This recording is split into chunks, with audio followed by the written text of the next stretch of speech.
हे जगत की देवी, प्रकृति की रानी माता वैष्णो के लिए एक लाइक जरूर करें। दोस्तों, हमारे हिंदू धर्म में देवी के अनेक स्वरूप कहे गए हैं, जिसमें वृक्षों को भी माँ देवी का स्वरूप कहा जाता है। तो आज मैं आप लोगों को पावन पावनी वृक्ष के बारे में बताऊंगा। नवरात्रि के पावन पर्व चल रहे हैं। नवरात्रि के पावन पर्व में कुछ ऐसे वृक्ष हैं जो कि देव वृक्ष कहे गए हैं, देवी वृक्ष कहे गए हैं। ये देवी के स्वरूप होते हैं, माता काली के स्वरूप होते हैं। और हमारे धर्म तो पौधों को देवी देवता मान करके हम इनकी पूजा करते हैं, और हमें पूजा भी जरूर करनी चाहिए। दोस्तों, साइंस भी कहता है पेड़ पौधे मनुष्यों को फ्री में प्राणवायु प्रदान करते हैं, और पेड़ पौधे हमें ऑक्सीजन देते हैं। और हमारी जो कार्बन डाइऑक्साइड होती है, उसे ग्रहण करके सभी प्रकार की जितनी भी नकारात्मक चीज होती है, उसे अपने अंदर में स्वयं सोख लेता है और हमें ताजगी प्रदान करते हैं। तो पेड़ पौधे स्वयं तेज धूप में तपते हैं, लेकिन मनुष्य को शीतल छाया प्रदान करते हैं। तो नवरात्रि के समय में कुछ ऐसे के पौधे हमारे धर्मशास्त्र में कहे गए हैं, जिनको छूने मात्र से व्यक्ति के बंद किस्मत के ताले खुल जाते हैं, व्यक्ति का सौभाग्य चमक जाता है। हमारे शास्त्रों में पेड़ पौधों को बहुत ही गुणकारी कहा जाता है। अनेकों बीमारी का उपचार पेड़ पौधों में ही छुपा है, जड़ी बूटी में ही छुपा है। और भगवान श्री कृष्ण ने गीता में स्वयं कहा है कि वृक्षों में जो मैं पीपल का वृक्ष हूं, पीपल के वृक्ष को वृक्षों का राजा कहा जाता है, क्योंकि पीपल वृक्ष की जो आयु होती है सबसे ज्यादा होती है। सबसे अत्यधिक पीपल वृक्ष सर्वशक्तिमान, पूजा पाठ में अत्यधिक इसका महत्व होता है। दोस्तों, इसीलिए भगवान श्री कृष्ण ने गीता में स्वयं कहा है कि मैं वृक्षों में पीपल का वृक्ष हूं। तो चलिए आज मैं आप लोगों को नवरात्रि के समय में छुए जाने वाले वृक्ष के बारे में बताऊंगा। दोस्तों, हमारे धर्मशास्त्र में अनेक ऐसे वृक्ष हैं जो कल्याणकारी होते हैं, मंगलकारी होते हैं। अगर इन वृक्षों को छू लेते हैं तो आपकी सभी प्रकार की परेशानी है, सभी प्रकार के कष्ट हैं, ये सब समाप्त हो जाते हैं। खास करके के समय में इसका असर कई लाख गुना होता है। नवरात्रि के समय को शक्ति का पर्व कहा जाता है। शक्ति पर्व क्यों कहा जाता है? क्योंकि इस समय अचेत जो वस्तु होती है वो भी चेतना युक्त हो जाती है। अर्थात इस समय जो शक्ति हमारे धरती लोक में आ जाती है, नौ दुर्गा को क्या बोल सकते हैं हम? शक्ति बोल सकते हैं। तो माता रानी इस धरा पर आती है, इस पृथ्वी लोक पर आती है, तो जितने भी पेड़ पौधे हैं, जीव जंतु है, चल अचल सभी प्रकार की जो वस्तु है, ये सब में प्राण आ जाते हैं। इन सब में शक्ति हो जाती है, जागृत हो जाती है। तो इस समय कोई भी पेड़ पौधे को जाकर के छू दें। खास करके देवी स्वरूप कहे गए जो पेड़ पौधे होते हैं, जाकर के आप इसे छू करके आते हैं तो आपके जीवन की परेशानी है, दुख है, तकलीफ है, कष्ट है, रोग है, बीमारी है, कलह है, क्लेश है, जीवन में चल रही बहुत बड़ी समस्या है, सब समस्या समाप्त हो जाती है। काल सर्प दोष, मंगल दोष, शनि दोष, राहु दोष तत्काल अपना असर दिखाती है। दोस्तों, आज मैं आप लोगों को 3 पौधों के बारे में बताऊंगा, और ये तीनों पौधे देववृक्ष कहे जाते हैं। वीडियो को ध्यान से देखना। अगर आज की वीडियो मिस कर दी फिर सारी जिंदगी आपको पछताना पड़ेगा, क्योंकि नवरात्रि ही एक ऐसा पर्व होता है, एक ऐसा समय होता है, केवल 9 दिनों के भीतर में आपको लंबी पूजा पाठ करने की जरूरत नहीं पड़ती। केवल 9 दिनों के भीतर में ही आप अपनी समस्या को, आप अपनी गरीबी को स्वयं अपनी आंखों से समाप्त होते हुए देख सकते हैं। मैं जिस वृक्ष के बारे में बता रहा हूं, ये सारे वृक्ष आपको अपने घरों के आसपास में बहुत ही आसानी से मिल जाएंगे। दोस्तों, मेरे जो उपाय होते हैं, आप लोगों को मैं सरल से सरल आसान उपाय बताता हूं। जो उपाय बहुत सरल होते हैं, बहुत ही आसान होते हैं, और ये रामबाण की तरह काम करते हैं। जिस प्रकार प्रभु राम के जो बाण होते हैं अचूक होते हैं, उसी प्रकार मेरे वीडियो में बताए गए जो उपाय होते हैं अचूक होते हैं, कभी भी प्रभावहीन नहीं होते हैं। तो वीडियो को ध्यान से देखना। कौन से ऐसे 3 वृक्ष हैं जिसे हमें छू करके नवरात्रि के समय में जरूर आना चाहिए? एक खास बात सभी दर्शकों को बताना चाहूंगा। नवरात्रि के समय में जितना ज्यादा हो सके देव वृक्ष की पूजा का करना। दोस्तों, देव वृक्ष में कई प्रकार के वृक्ष होते हैं। चलिए मैं आप लोगों को बताना चाहूंगा कौन से वृक्ष को छूने से हमारी गरीबी मिटती है। पहला जो वृक्ष है बेल का वृक्ष। जो बेल का वृक्ष है ये वृक्ष माता पार्वती के पसीने से उत्पन्न हुआ है। स्कंद पुराण के अनुसार जो माता पार्वती है ये देवी स्वरूप कही गई है, अर्थात ये नौ दुर्गा के स्वरूप कही गई है। तो स्कंद पुराण की कथा में कहा गया है जो बेल का वृक्ष है माता पार्वती के पसीने से उत्पन्न हुआ है। इसकी डाली में पार्वती, जड़ में ब्रह्मा, तने में विष्णु एवं समस्त जो हिस्से हैं उसमें भगवान बसते हैं। संध्या काल में शिव मंदिर के समीप या नौ दुर्गा मंदिर के समीप जो बेल के वृक्ष हैं इसके नीचे में घी का दीपक जलाने से व्यक्ति धनवान, गुणवान एवं पराक्रमी बनता है। व्यक्ति के सभी प्रकार के मनोरथ की पूर्ति होती है। हमारे धर्मशास्त्र ये भी कहते हैं नवरात्रि के समय में अगर कोई भी व्यक्ति, जी हाँ, नवरात्रि के समय में अगर कोई भी व्यक्ति बेल के वृक्ष को माता नवदुर्गा का ध्यान करते हुए 7 बार छू करके आ जाता है तो ऐसे व्यक्ति के तत्काल अगर उपवास व्रत रखा है, ध्यान से सुनिएगा, उपवास व्रत रखे हैं, ऐसे व्यक्ति की थकान, सुस्ती तत्काल चली जाती है। ध्यान से सुनिए, जो व्यक्ति उपवास रखे हैं, व्रत रखे हैं, ऐसे व्यक्ति को नवरात्रि के समय में जितना ज्यादा हो सके संध्या काल में बेल के वृक्ष को जरूर छूना चाहिए। केवल आप ज्यादा नहीं छू सकते तो 7 बार छू करके जरूर आ जाना और बेल वृक्ष के नीचे में घी का दीपक जरूर जला देना। दोस्तों, घी का दीपक जलाते हैं तो इसके क्या फायदे मिलते हैं ये भी इस वीडियो में बताऊंगा। मैं सारी जानकारी इस वीडियो में विस्तार से बता रहा हूं, इसलिए आज की वीडियो थोड़ी बड़ी बन सकती है। हो सकता है 15 मिनट की वीडियो बन जाए, लेकिन अपना पूरा समय ना, क्योंकि जब हम उपवास व्रत रखते हैं तो हमारे शरीर में काफी थकान आ जाती है, हमारे शरीर में ऊर्जा की कमी होने लगती है। हालांकि हमें अध्यात्म ऊर्जा प्राप्त होती है लेकिन हमारे शरीर में ऊर्जा की कमी होने लगती है। अब भोजन ना करने के कारण हमारे शरीर में ऊर्जा की कमी होती है और इस ऊर्जा को बरकरार रखने के लिए, इस ऊर्जा को प्राप्त करने के लिए हमें बेल वृक्ष को छूना चाहिए। दोस्तों, अनेक संत महात्माओं ने बेल वृक्ष के पत्ते को खा करके तपस्या की है एवं कई प्रकार की सिद्धियां हासिल की है।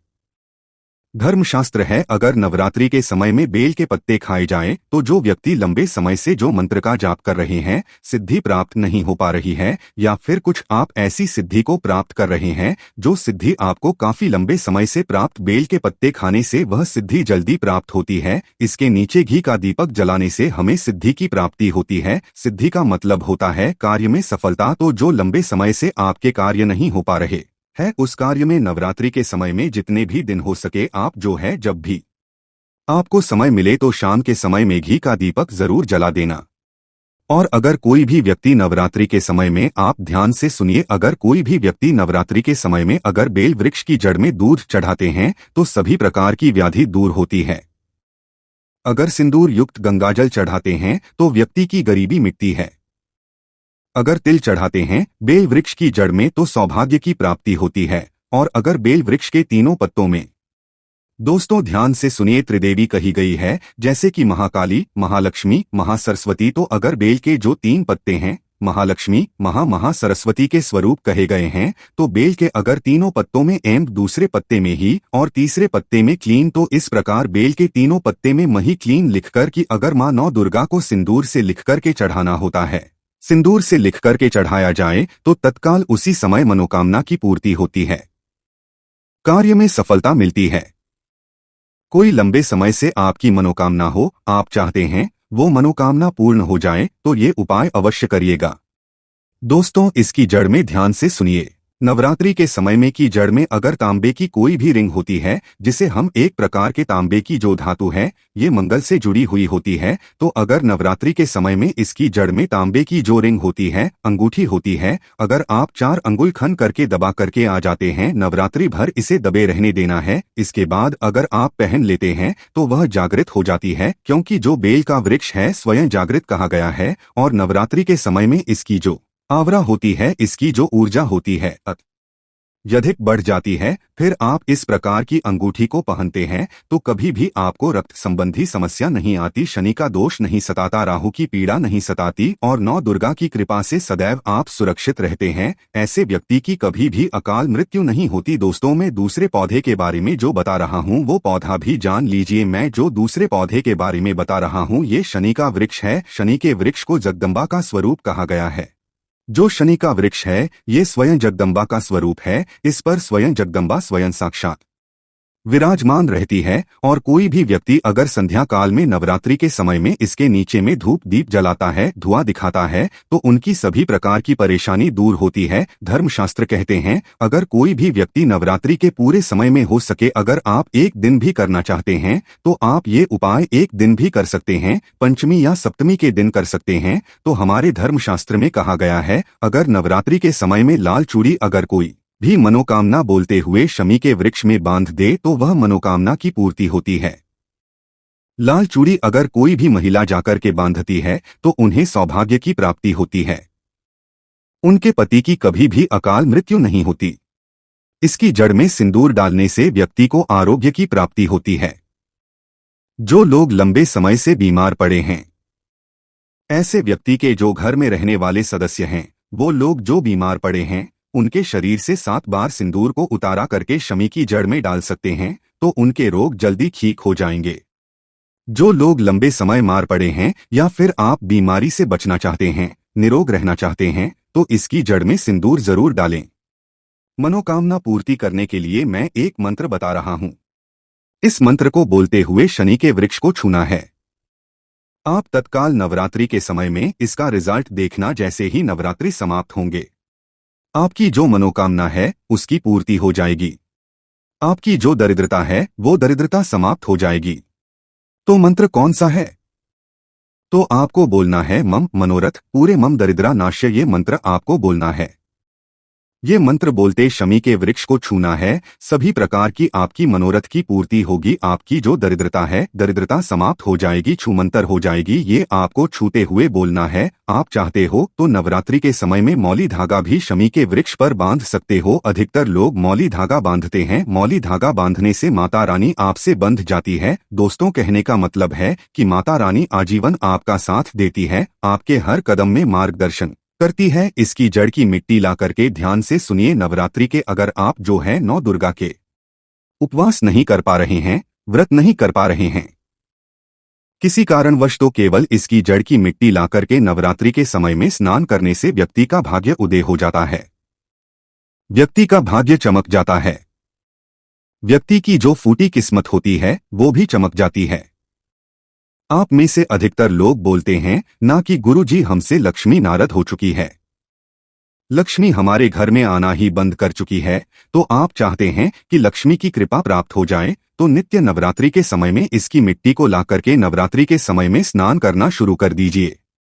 नहाने वाले पानी में डाल करके स्नान करना शुरू कर आपके शरीर से दोष दूर हो जाएंगे।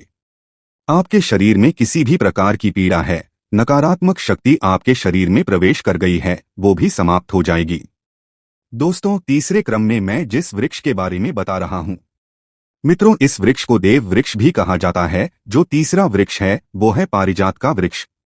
पारिजात का वृक्ष समुद्र मंथन से उत्पन्न हुआ था और ये देवराज इंद्रा के नंदन वन में स्थापित किया गया था। पारिजात वृक्ष भगवान कृष्णा ने मानव जन कल्याण के लिए धरती लोक पर लाए थे। जो पारिजात वृक्ष है, इसे भी लक्ष्मी का स्वरूप कहा गया है, क्योंकि माता लक्ष्मी भी समुद्र से उत्पन्न हुई है और पारिजात का वृक्ष भी समुद्र से उत्पन्न हुआ। इस नाते ये माता लक्ष्मी की बहन कही जाती है। तो ऐसा माना जाता है कि कोई भी मनुष्य, उनके शरीर में कितनी भी ज्यादा थकान हो, कितनी भी पीड़ा हो, जैसे कि नवरात्रि के अगर आप व्रत रख रहे हैं, व्रत के दौरान अगर आपके शरीर में थकान है, पीड़ा है, तो पारिजात के वृक्ष को शाम के समय में छू करके जरूर आ जाना।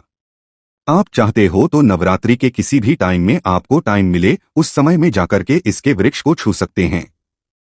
इसके वृक्ष को छूते ही तत्काल शरीर से पीड़ा है, जो है सुस्ती है, कमजोरी है, वो समाप्त हो जाती है। इस वृक्ष के नीचे में अगर नवरात्रि के समय में घी का दीपक जलाया जाए, चुटकी भर सिंदूर अगर इसकी जड़ में डाला जाए, तो सभी प्रकार की मनोकामना की पूर्ति होती है। लेकिन आपको प्रार्थना जरूर करनी है कि हे पारिजात वृक्ष, आप देवी स्वरूप कहे जाते हैं, आप हमारी सभी प्रकार की पीड़ा को दूर करें। ग्रह दोष है, पितृदोष है, लक्ष्मी दोष है, इसे आप समाप्त करें। लक्ष्मी स्वयं आपकी बहन है, माता लक्ष्मी का हमारे जीवन में प्रवेश कर जाए, इसका आप हमें आशीर्वाद प्रदान करें। इस प्रकार से आप इनसे जो है मनोकामना बोल सकते हैं। मनोरथ बोल सकते हैं।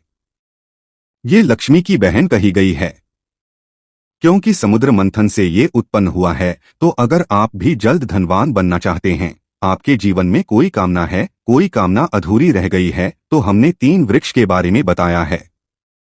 इन 3 वृक्ष को नवरात्रि के समय में छूना शुरू कर सकते हैं। और अगर कोई व्यक्ति ये तीनों वृक्ष को छू लेता है, ध्यान से सुनिए, अगर तीनों वृक्ष को छू हैं तो ऐसे व्यक्ति का कार्य सफल होने से, ऐसे व्यक्ति की मनोकामना पूर्ण होने से दुनिया की कोई भी शक्ति नहीं रोक पाएगी। मनोकामना पूर्ति करने के लिए, कार्य में प्रगति प्राप्त करने के लिए, अपनी किस्मत को चमकाने के लिए, सोए हुए भाग्य को जागृत करने के लिए नवरात्रि में ये उपाय जरूर करिएगा। दोस्तों, ये उपाय सुने पर सुहागा होगा। ये आपकी जिंदगी को संवार देंगे, आपकी जिंदगी में चल रही परेशानी को दूर कर देंगे। तो ये जानकारी कैसी लगी, हमें कमेंट सेक्शन में जरूर बताना और इस जानकारी को अपने तक सीमित मत रखना। इस जानकारी को आगे जरूर शेयर करना क्योंकि ज्ञान बढ़ाने से ज्ञान बढ़ता है। हो सकता है आप इसको शेयर आगे करेंगे तो कोई व्यक्ति नवरात्रि के समय में थकान महसूस करता है, पीड़ा महसूस करता है, नवरात्रि के समय उनको होती है, किसी भी प्रकार के कष्ट होते हैं, तो इन वृक्षों को छू करके सारे कष्टों से छुटकारा पा सकते हैं। तो समाज कल्याण हेतु इस वीडियो को आगे जरूर शेयर करना। कमेंट बॉक्स में अभी तक जय माता दी नहीं लिखा है तो जय माता दी लिख दीजिए। दोस्तों, 2024 शारदीय नवरात्रि शुरू होने से पहले अपने भवन से और मुख्य द्वार से तुरंत हटाएं। ये चीजें माता शेरों वाली ऐसे घर में कभी नहीं आती जिस घर में होती है। ये वस्तुएं आज ही घर से बाहर फेंके। अगर आपने ये चीजें घर से बाहर नहीं फेंकी तो माता रानी आपके घर में कभी नहीं आएंगी। व्रत रखने का फिर कोई फायदा नहीं। दोस्तों, नवरात्रि का विशेष पर्व नवराते हैं, यानी नवरात्र। आपको बता दें, नवरात्रि के पूरे 9 दिन गंगाजल की हर एक बूंद की तरह पवित्र माने जाते हैं। ये शुभ 9 के 9 भक्तों के जीवन में विशेष फल की सौगात लेकर आते हैं। आपको बता दें, 2024 में इस साल मां दुर्गा पालकी पर सवार होकर पृथ्वी लोक पर पधार रही हैं। शास्त्रों में वर्णित हैं तथा ऐसी मान्यता है कि अगर शारदीय नवरात्रि पर यदि माता दुर्गा का आगमन उनके वाहन सिंह पर नहीं बल्कि पालकी पर होगा, तो मान्यता है कि माता दुर्गा का पालकी पर सवार होकर आना बहुत ही शुभ और विशेष फलदायी होता है। जीवन सुखमय हो जाता है। भक्ति का आनंद भरपूर लाभ भक्तजनों को मिलता है। इस बार नवरात्रि पूरे 9 दिनों तक मनाई जाएगी। न एक भी दिन कम न ज्यादा, पूरे के पूरे 9 दिनों तक मनाई जाएगी। मां वैष्णो रानी की विशेष रूप से पूजा आराधना की जाएगी। शारदीय नवरात्रि का महापर्व इस बार 2024 में 3 अक्टूबर दिन गुरुवार से शुरू होकर 12 अक्टूबर शनिवार के दिन समाप्त होंगे। ऐसे में शारदीय नवरात्रि पर माता दुर्गा की कृपा पाने के लिए कलश स्थापना का शुभ मुहूर्त है। 3 अक्टूबर को सुबह 6:19 से सुबह 7:23 तक है। साथ ही मुहूर्त है 11:52 से लेकर दोपहर 12:40 पर होगा। मुहूर्त में की गई पूजा अति उत्तम, मंगलकारी, मनवांछित फल प्रदान करने वाली मानी जाती है। इससे समस्त देवी देवताओं की कृपा आनंदपूर्वक बरसती है और पूजा पाठ का फल कई हजार गुना प्राप्त होता है। ऐसे में जो व्यक्ति नवरात्रि आने से पहले घर से ये चीजें हटा देता है तो उसके घर में मां वैष्णो का आगमन होता है। माता लक्ष्मी का होगा वास। मां शेरों वाली आपकी झोली खुशियों से भर देंगी। इसीलिए नवरात्र पहले घर से ये चीजें फौरन हटा दे। दोस्तों, आज हम कुछ ऐसे ही गलतियों के बारे में जानेंगे जो अगर आपके घर में होती है तो माता शेरावाली कभी नहीं करती ऐसे घर में वास। फिर चाहे आप कितनी ही पूजा पाठ कर ले, माता दुर्गा ऐसे घर में कभी नहीं आती। ऐसे घर से देवता भी कुपित रहते हैं। दोस्तों, पूरी जानकारी को देखने के लिए इस वीडियो को अंत तक जरूर देखें और एक लाइक तो बनता है। दोस्तों, सबसे पहले नवरात्रि के पहले ही दिन मंदिर की अच्छी तरह से साफ सफाई कर ले। मंदिर जितना सफा होगा फल उतना ही साफ, यानी इतना मिलेगा कि झोली छोटी पड़ जाएगी। मंदिर के अंदर अगर पुरानी मालाएं हैं, टूटी फूटी मूर्तियां हैं, साथ ही खाली माचिस के डिब्बे रखे हुए हैं तो उन्हें बाहर फेंक दे तथा टूटी मूर्ति को किसी नदी में प्रवाहित कर दे। घर में छोटे बच्चों को नवरात्रि का व्रत नहीं रखना चाहिए। इससे उनकी जान को खतरा हो सकता है क्योंकि इस व्रत में शरीर को अधिक शक्ति की जरूरत होती है। पाल जूस इत्यादि की आवश्यकता पड़ती है। बच्चे व्रत रखने में सक्षम नहीं होते। बच्चे यदि रख भी लेते है तो जाने अनजाने में व्रत को तोड़ देते हैं। बच्चे नादान होते हैं। माता शेरों वाली की तस्वीर अगर कांच के फ्रेम की है और वो कांच हल्की सी भी अगर टूटी हुई हो तो ऐसी कांच को बदलवा ले या ऐसी तस्वीर को जल में विसर्जित कर दे। टूटी मूर्ति की पूजा करने से, टूटी तस्वीर की पूजा करने से आपकी श्रद्धा, भक्ति, व्रत आदि सब टूट जाता है। आपका व्रत खंडित हो जाता है। वास्तुशास्त्र के अनुसार घर में सकारात्मक ऊर्जा बढ़ाने के लिए कई महत्वपूर्ण बातें बताई गई है। वास्तु के अनुसार घर की हर एक वस्तु नकारात्मक और सकारात्मक ऊर्जा का संचार करती है। अगर उन्हें सही स्थान पर ना रखा जाए तो ये घर में नकारात्मकता फैलाती है, जिसका असर बुरी तरह से घर की आर्थिक स्थिति पर पड़ जाता है और घर में क्लेश बढ़ता है। वही अगर उन्हें सही में और सही स्थान पर रखा जाए तो ये घर में सकारात्मक ऊर्जा फैलाते हैं और घर में सुख शांति बनी रहती है। दोस्तों, वास्तु के अनुसार घर का मुख्य द्वार सभी तरह के सुख, समृद्धि और वैभव का प्रवेश द्वार होता है। लेकिन अगर इसकी दिशा गलत हो या फिर कोई ऐसी चीजें इसके सामने रखी जाए तो नकारात्मकता फैलती है, तो इससे घर में क्लेश, बीमारियां और दरिद्रता घर में प्रवेश करती है। इसी कारण वास्तुशास्त्र में घर के मुख्य द्वार को बहुत अधिक महत्व दिया गया है। वास्तु के अनुसार मुख्य द्वार के कुछ ऐसी चीजें हैं जो कभी नहीं होनी चाहिए। ये चीजें अशुभ तो होती ही हैं, साथ ही साथ ये कई तरह की समस्याएं उत्पन्न करती हैं। इनका असर परिवार की महिलाओं पर, बड़े बुजुर्गों पर, घर के बालकों पर तथा ऐसे ही कई चीजें परिवार के हर एक सदस्य पर बुरा असर डालती है और उन्हें स्वास्थ्य के साथ ही आर्थिक समस्याओं का सामना भी करना पड़ता है। तो ऐसे में हम जानते हैं मुख्य द्वार के सामने वो कौन सी चीजें हैं जो होना बहुत ही अशुभ माना गया है। दोस्तों, नंबर 1, घर के सामने गंद पानी का जमाव। वास्तु के अनुसार घर के मुख्य द्वार के सामने गंदे पानी का जमाव होना बड़ा ही अशुभ होता है। ये वास्तु दोष का कारण बनता है। साथ ही साथ इस गंदे पानी में कई हजार गुना बैक्टीरिया पनपते हैं जो परिवार के सदस्य को बीमार कर सकते हैं। गंदे पानी का जमाव होने से हैजा, पीलिया, डायरिया तथा कैंसर होने का खतरा बना रहता है। राहु दोष उत्पन्न हो जाते हैं, लक्ष्मी रुष्ट हो जाती है, शनि देव क्रोधित हो जाते है। इसीलिए अगर घर के सामने कोई भी गंदा पानी जमा होता है तो उसे तुरंत हटा देना चाहिए या जिस गड्ढे में गंदा पानी है उसे सीमेंट से भर देना चाहिए। वास्तु के अनुसार इसे उचित नहीं माना, इससे धन नष्ट हो जाता है, गरीबी सर पर चढ़ जाती है। दोस्तों, नंबर 2, कांटेदार पौधे। कांटेदार पौधे कई लोग घर की शोभा बढ़ाने के लिए लगा लेते हैं, जो कि बहुत ही अशुभ माना जाता है। कांटेदार पौधों को शुभता का प्रतीक नहीं माना जाता।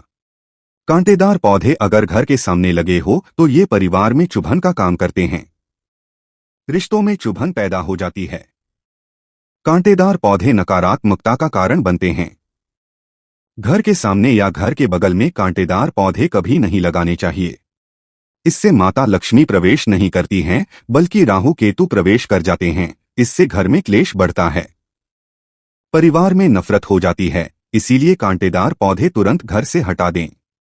जिस कांटेदार पौधे में फूल नहीं आता, पत्ते नहीं होते, उसका घर के आसपास होना भी घोर अनर्थ माना जाता है। कांटेदार पौधे को जितना जल्दी हो सके अपनी भलाई के लिए तुरंत हटा दें। कांटेदार पौधे लगाने से शत्रुओं की संख्या बढ़ जाती है। दोस्तों, घर के मुख्य द्वार पर केवल खुशबूदार पौधे, तुलसी का पौधा, हरे, गुलाबी, लाल, पीले फूलों के पौधे ही लगाने चाहिए। इनकी सुगंध से माता लक्ष्मी आकर्षित होती है और घर में अपना वास बना लेती है। दोस्तों, दिन कूड़ादान, कूड़ा डालने में आसानी हो जाए, इसीलिए कुछ लोग कूड़ेदान को मुख्य द्वार के सामने सटाकर रख देते हैं अथवा घर के सामने ही रख देते हैं। लेकिन वास्तुशास्त्र के अनुसार ये बहुत ही कष्टकारी होता है और धन की हानि का सूचक माना जाता है। इसीलिए ऐसा भूल कर भी ना करें। और दोस्तों, कूड़ेदान को उत्तर दिशा में नहीं रखना चाहिए। इस दिशा को देवी लक्ष्मी की दिशा माना गया है। साथ ही साथ मुख्य द्वार पर झाड़ू, पोछा, वाइपर आदि भी नहीं रखना चाहिए, बहुत अशुभ माना जाता है। दोस्तों, नंबर 4, बिजली का खंभा। कई घरों के सामने बिजली का खंभा होता है, लेकिन वास्तु के अनुसार ये परिवार के सदस्यों की उन्नति में बाधा होता है। मुख्य द्वार के सामने खंभा होना बहुत ही हानिकारक हो सकता है। इसीलिए मुख्य द्वार बनाते समय इस बात का ध्यान अवश्य रखें। दोस्तों, नंबर 5, पेड़ पौधे। घर के मुख्य द्वार के सामने घने पेड़ पौधे नहीं होने चाहिए, इससे वास्तु दोष उत्पन्न होता है। साथ ही साथ सूर्य प्रकाश घर में प्रवेश नहीं कर पाता। काल में घर के मुख्य द्वार से सूर्य प्रकाश घर में प्रवेश करता है तो ये स्वास्थ्य के दृष्टिकोण से भी अच्छा होता है। साथ ही घर में सुख समृद्धि और शांति बनी रहती है। इसी कारण घर के मुख्य द्वार के सामने पेड़ होना शुभ नहीं माना जाता। पेड़ पौधे हमेशा घर के साइड में होने चाहिए, लेकिन सामने नहीं। दोस्तों, नंबर 6, बेल का ऊपर चढ़ना। घर के आगे से बैल का ऊपर चढ़ना बहुत ही अशुभ माना जाता है। वास्तु के अनुसार इस विरोधियों तथा शत्रुओं की संख्या बढ़ती है और व्यक्ति की उन्नति में बाधा निर्माण होता है। दोस्तों, नंबर 7, घर की दहलीज। वास्तु के अनुसार मुख्य द्वार की दहलीज से ऊंची सड़क होना बहुत ही कष्टकारी होता है। और दोस्तों, वहीं वास्तु के अनुसार जिन पौधों में से हमेशा दूध की तरह तरल पदार्थ निकलता रहता है तो उसे घर के मुख्य द्वार के सामने कभी नहीं लगाना चाहिए। मुख्य द्वार या फिर कोई भी घर के सामने गड्ढा या कीचड़ नहीं होना चाहिए।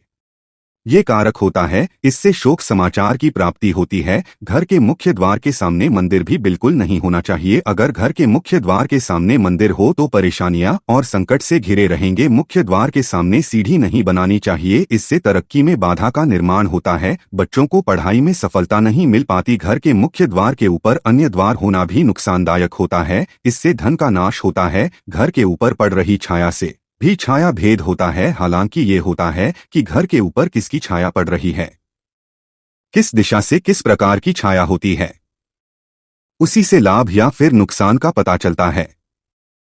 दोस्तों, नंबर 8, घर के मुख्य द्वार पर कभी भी माता लक्ष्मी की तस्वीर आपको बिल्कुल भी नहीं लगानी चाहिए। दोस्तों, माता लक्ष्मी की तस्वीर को हमेशा अपने घर के पूजा घर के अंदर स्थापित करना चाहिए या फिर अलमारी के अंदर आपको माता लक्ष्मी और माता लक्ष्मी से जुड़ी सभी चीजें रखनी चाहिए, क्योंकि माता लक्ष्मी का स्थान हमेशा घर के अंदर ही माना जाता है, न कि उनका आपके द्वार पर। माता लक्ष्मी को कभी बाहर नहीं करना चाहिए। धन की देवी को हमेशा घर में स्थान दिया जाता है। कई लोग क्या करते हैं कि फैशन के तौर पर घर के द्वार पर ही माता लक्ष्मी की तस्वीर लगा देते हैं, तो ऐसे में माता लक्ष्मी द्वार से ही वापस चली जाती है और घर के अंदर कभी भी प्रवेश नहीं करती। आपको इस बात का जरूर ध्यान रखना चाहिए। प्रवेश द्वार पर चप्पल नहीं रखनी चाहिए, इससे प्रवेश द्वार अपवित्र हो जाता है और नकारात्मक ऊर्जा प्रवेश कर जाती है तथा धन की देवी माता लक्ष्मी नाराज हो जाती है और कभी भी आपके द्वार पर नहीं आती। दोस्तों, नंबर 9, केले के पत्ते की बंधन बाल अपने घर के मुख्य द्वार पर जरूर लगानी चाहिए, इससे माता लक्ष्मी आकर्षित होती है। ऐसे घर पर सदैव अपना आशीर्वाद बरसाती रहती है। बंधन बाल के माध्यम से समझ लीजिए कि आपके जीवन के अंदर घर के अंदर माता लक्ष्मी यश, वैभव, कीर्ति और कुबेर के साथ प्रवेश करती है और आपके घर का मुख्य द्वार मालामाल आपको बना देता है। घर का द्वार घर की संपन्नता के बारे में बताता है, तो भूल कर भी घर के मुख्य द्वार के आसपास आपको किसी भी प्रकार का कचरा बिल्कुल भी नहीं फैलाना चाहिए, ताकि आपको इसका परिणाम देखने को मिल सके, न कि आपको उसका नकारात्मक परिणाम झेलने पड़े। दोस्तों, सजावट के तौर पर घर के मेन द्वार पर ऐसे फूल न लगाएं। ऐसे पौधे जिनके अंदर फूल तो खिलते हैं लेकिन एक दिन में ही मुरझा जाते हैं, जैसे कि छुईमुई का पौधा। इस तरह के पौधे आपको अपने घर के मुख्य द्वार पर बिल्कुल भी नहीं लगाने चाहिए। ऐसे पौधे जो सुगंध की जगह दुर्गंध देते हैं, उन पौधों को भी मुख्य द्वार से दूर रखना चाहिए। अपने घर के मुख्य द्वार पर इन पौधों को लगाने से बचें। दोस्तों, घर के मुख्य द्वार पर छोटी छोटी घंटी जरूर लगानी चाहिए तथा घर में वाइंड चाइन लगाना बहुत ही शुभ और मंगलकारी होता है, क्योंकि इसकी जो खनखनाहट होती है वो घर में मां लक्ष्मी का प्रवेश करवाती है और सकारात्मक चीजों को अपनी ओर आकर्षित करती है और नकारात्मकता इन घंटियों की आवाज सुनकर अपने आप बाहर चली जाती है। तो ऐसी चीज अपने घर के मुख्य द्वार पर जरूर लगाएं और फिर देखिए कि आपको कितना फायदा प्राप्त होता है। दोस्तों, एक बात का ध्यान रखें, घर के मुख्य द्वार पर कभी भी की महिलाएं रात्रि के समय या फिर शाम के समय अपने घर की चौखट पर ना बैठे। जो महिलाएं घर की चौखट पर बैठती हैं, खासतौर से शाम के समय, सूर्यास्त के समय, तो ऐसे घर में हमेशा दरिद्रता बनी रहती है। कोई शोक समाचार सुनने को मिल सकते हैं। प्राचीन काल से ही ये मान्यता चली आ रही है। वैसे तो चौखट पर बिल्कुल भी नहीं बैठना चाहिए। ऐसा करना आपके घर में बर्बादी का कारण बन सकता है। और मान्यता है कि जो भी व्यक्ति घर की चौखट पर बैठता है तो उसे आने वाले समय में किसी गंभीर बीमारी का भी करना पड़ सकता है। और ऐसे घर में देवी देवता कभी निवास नहीं करते। और दोस्तों, कई बार लोग क्या करते हैं, बाहर से सीधे आते हैं और बाहर से सीधे आकर ही गंदे जूते चप्पल जो भी होते हैं उन्हें मुख्य द्वार पर ही बिखेर देते हैं या फिर घर के अंदर फेंक देते हैं। इसके अलावा इस बात का भी जरूर ध्यान रखें कि आपको अपने मुख्य द्वार पर कभी भी जंग लगा हुआ या फिर पुराना टूटा हुआ ताला इस्तेमाल नहीं करना चाहिए। अगर ताला खराब हो गया है तो नया ताला ले लें, क्योंकि जंग लगा हुआ ताला इस्तेमाल करने से व्यक्ति की किस्मत पर भी पड़ सकते हैं, जो कि ऐसी मान्यता है। अगर आपको यह जानकारी पसंद आए तो वीडियो को लाइक करें, शेयर करें और हमारे चैनल को सब्सक्राइब करें। कमेंट में जय माता लक्ष्मी, जय माता दी जरूर लिखें।